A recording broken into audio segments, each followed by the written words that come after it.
Bonjour et bienvenue dans ce bulletin météo de la cybermenace qui vous est proposé par la Robe Numérique. Le 26 juillet prochain s'ouvriront les Jeux Olympiques de Paris. Et comme souvent, nous risquons d'assister à de fortes précipitations de cyberattaques. Le dérèglement numérique devrait aggraver le phénomène, sans compter l'anticyclone géopolitique actuel qui devra porter son lot de giboulées de tentatives de phishing. Quelques chiffres pour illustrer cette aggravation liée au dérèglement numérique. En 2012, c'est environ 212 millions d'attaques recensées, le seul jour de l'ouverture des Jeux Olympiques de Londres.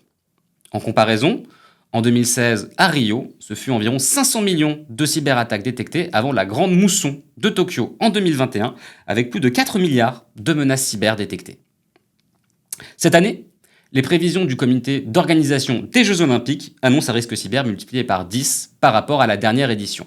À l'échelle du pays, on peut donc s'attendre à une recrudescence des attaques par déni de service, visant notamment les sites institutionnels français, s'ajoutant à un front chaud de désinformation agitant les réseaux sociaux depuis début juin. Pour les entreprises, mais aussi les hôpitaux, est annoncé un fort orage d'emails suspects contenant des virus, malwares et autres rançongiciels. Les collectivités, quant à elles, ne sont pas en reste pour ce temps maussade, puisque Cybermétéo France annonce de nouvelles tentatives de récupération des données de nos concitoyens pour les revendre sur le dark web. Enfin, pour les particuliers, c'est une véritable canicule de SMS d'arnaque qui vous demanderont de reprogrammer une livraison d'un colis ou bien de payer un forfait de post-stationnement et qui siphonneront vos données personnelles si vous cliquez sur le lien.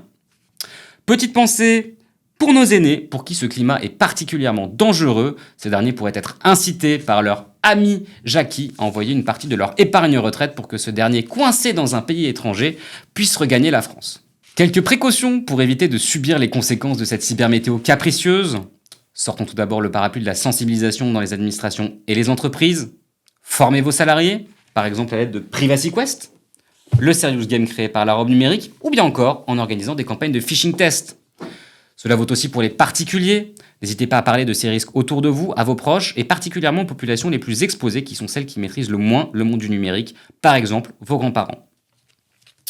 On pense également aux sauvegardes, véritable crème solaire contre les rançongiciels, à plus forte raison si elles sont accompagnées de plans de continuité et de reprise d'activité. Enfin, si vous pensez que vous n'avez pas les moyens de refaire votre toiture pour vous protéger des averses cyber, renseignez-vous autour de vous. De nombreuses régions et institutions proposent des aides et des financements pour vous aider à faire avancer vos plans d'action cyber. On peut également citer le programme Mon Aide Cyber de l'ANSSI qui vous permet de bénéficier d'un diagnostic de premier niveau en cas de cyberattaque. Pour conclure ce bulletin, passons maintenant à l'éphéméride.